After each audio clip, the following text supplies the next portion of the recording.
developments, along with a continuation of the horror that's going on in Gaza, uh, among all the other suffering that's going on there, is now winter is falling in, and although the coastal Levant is not as cold as winter here, it still can get about like the weather we've been having lately, in the 40s and high 30s.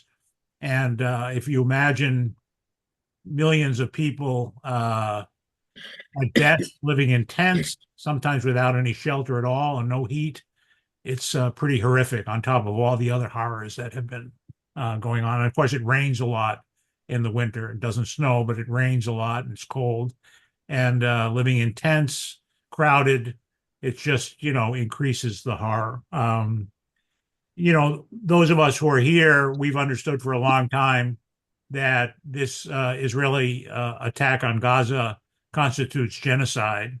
And it's somewhat late, but heartening that that perception is becoming very widespread in fairly establishment circles now. Human Rights Support Report, Amnesty International, B'Tselem in Israel, are all clearly calling what's going on in Gaza now genocide, as anybody whose head isn't screwed on backwards will understand. And also somewhat heartening is that some of the horrors in Lebanon, in Gaza, are making it into the mainstream media in a way that we haven't seen lately. The Washington Post had a long article based on the social media posts of Israeli soldiers and officers in Gaza, clearly indicating war crimes that are systematic. And this is not someone's opinion. This is the proud boasts of Israeli soldiers in Gaza with video. And the New York Times a couple of weeks ago had an article highlighting the long-term injuries to tens of thousands of people in Gaza, including many children with multiple amputations that are going to continue to affect society in Gaza for decades to come.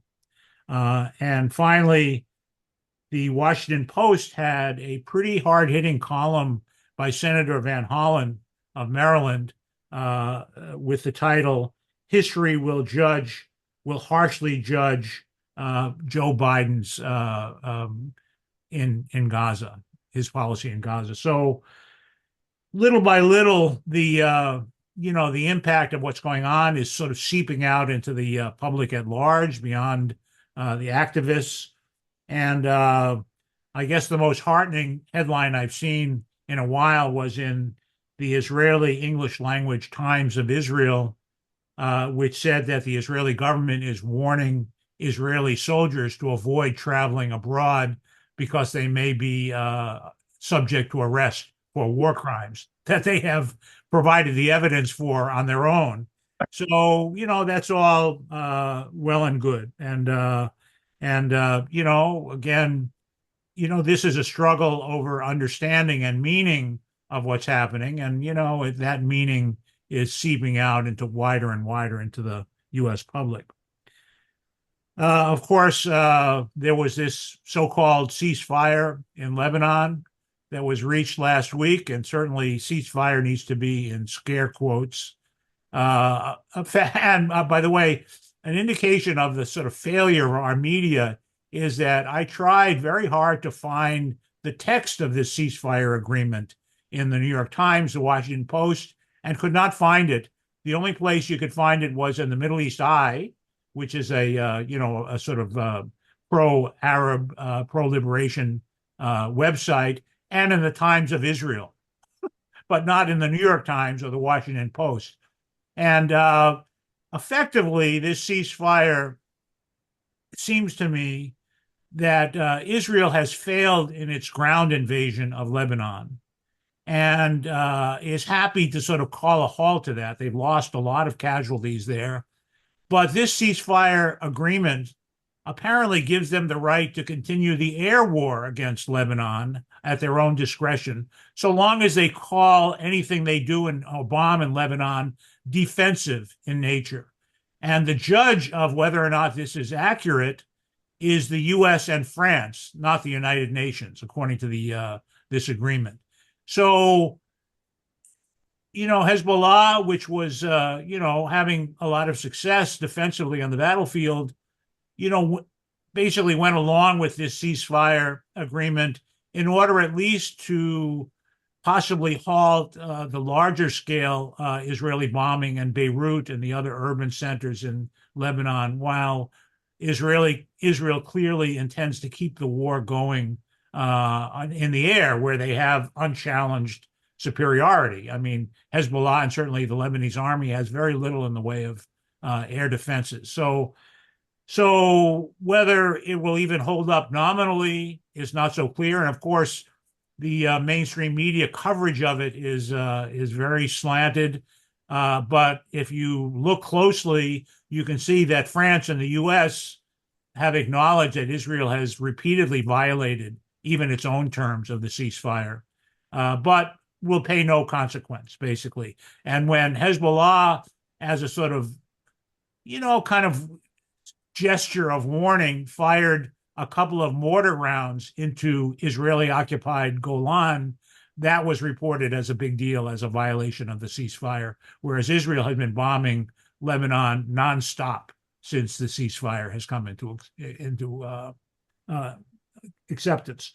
So the other big news is the expansion of the war in Syria, and this is only indirectly involving Israel and Palestine, but I think it's important to understand that this is another front in the same war for U.S.-Israeli dominance of the Middle East on its own terms, and that we don't have time. The history of Syria in the last decade is complicated by many foreign actors intervening. There's been a lot of confusion on the part of some, peace supporters or people on the left.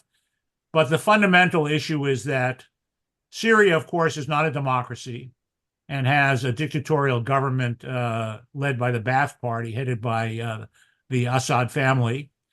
But this has nothing to do with why it's being targeted by the U.S., Turkey, Saudi Arabia, Qatar, and Israel. It's been a target because it is part of the axis of resistance, an ally of Iran and Hezbollah. It has refused to make peace with Israel unless Israel returns occupied Syrian territory in the Golan, which Israel has refused to do, and in fact has formally annexed that occupied territory, and that's been recognized by the United States government. So the attacks on the government of Syria have nothing to do with democracy and have everything to do with destroying a country which remains defiant of the U.S. sort of hegemony and Israel hegemony in the Middle East. It was weakened by intervention of many thousands, tens of thousands of foreign jihadists that were financed by Saudi Arabia and the CIA. It has been attacked by air hundreds of times in the last decade, maybe thousands of times by Israel, which certainly weakened its army. And it has so far refused to cut off Hezbollah from the supply route. It gets its weapons primarily via Syria from Iran and Iraq. And Syria is the kind of land bridge to Hezbollah and Lebanon. And that's why they are a target. So where that will go, I mean, it was shocking how quickly the anti-government branch of Al-Qaeda made success in Syria. They certainly were actively aided by Turkey, which, remember, is a NATO ally. And although it professes to be a supporter of the Palestinian cause, is the chief supplier of oil, cement, and steel to Israel, even now. So the collapse of Syria, and of course, Syria has been under U.S. sanctions, very severe U.S. sanctions for many, many years, which has weakened its economy that was already suffering from the war, and of course, demoralized the population. So if you want to, I sent around earlier a bunch of articles that I've written and talks I've given about Syria. If you want to get deeper into it, feel free to look at those. But just be aware that what you may have thought about Syria is no more accurate than what you may have thought about, or many Americans thought about Hamas. Basically, the framing is U.S. propaganda and fake support for the Syrian people and democracy. So in the United States, we're kind of at a hiatus politically. We're still waiting for the shoe to drop on whether the Senate is going to take up the Anti-Semitism Awareness Act. Schumer has promised to put it into the must-pass Pentagon budget, and the House says they want a separate vote on it, which is because they want a roll call vote that will embarrass the Democrats, because certainly some Democrats in the Senate will vote against this, or at least we can hope so. So that's it. Sorry to go on for so long, but there's a lot going on. It's been 2 weeks, so happy to answer any questions you may have. Thanks, Jeff. Comments and questions. Abby. Jeff, I think you said something like Hezbollah agreed for the ceasefire, and I can't remember the end of the sentence. So could you clarify that? And also, because what we heard was that the agreement was between the government of Lebanon, such as it is, I don't think they have one, between the government and Israel, and not between Hezbollah and Israel. Well, Hezbollah is not a party to the ceasefire negotiations or the agreement, but presumably because the chief negotiator on behalf of Lebanon was Nabi Berri, who's head of the Amal, mostly Shia party that's allied with Hezbollah, is that they gave their assent, basically, to these negotiations. And you're right, of course, there is a parliament in Lebanon that was elected in 2022, but there's no formal government. There's no president, and there's a sort of caretaker prime minister whose term has actually ended. So Lebanon has been almost without a government, not just for the last couple of years, but for the last 10 years or so. And that's a longer story, but apparently the powers that be in Lebanon, including Hezbollah, were willing to try the idea of a ceasefire if they could alleviate the suffering of the people of Lebanon. Hundreds of thousands of whom have been, made refugees from their homes in southern Lebanon, and maybe 3,000 or so who've been killed, mostly civilians, as far as we can tell. So where it will go and what will happen next is hard to say.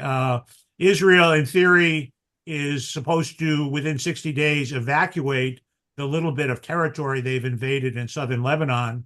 They seem to be in no hurry to do that and have stopped Lebanese refugees from returning to their homes in the southern part of Lebanon. So it seems like their vision for the future is to have that area near the Israeli border a depopulated free fire zone, basically. And whether they'll relent on that or not is not clear. Well, the news has also been that they violated the ceasefire between 50 and 100 times. And today, I think that Hezbollah actually sent a missile to Israel. No, some mortar rounds. And the way it was reported, mortars are small scale weapons. And it was just symbolic to say, if you keep violating the ceasefire, we're not going to remain quiet. And of course, it wasn't aimed at Israel. It was aimed at Israeli occupied territory in Golan, and in fact, a part of that territory which is claimed by Lebanon, called the Shabah Farms, which Israel considers occupied Syrian territory that they've annexed, and Lebanon considers it Lebanese territory. Okay, great. Jennifer.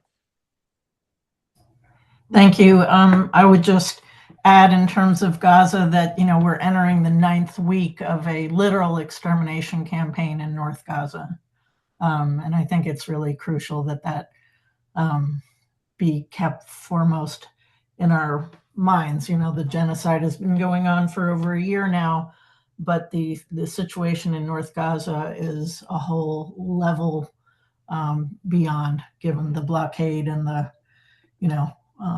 just systematic, every day there's another 100 people massacred situation in North Gaza. So thank you.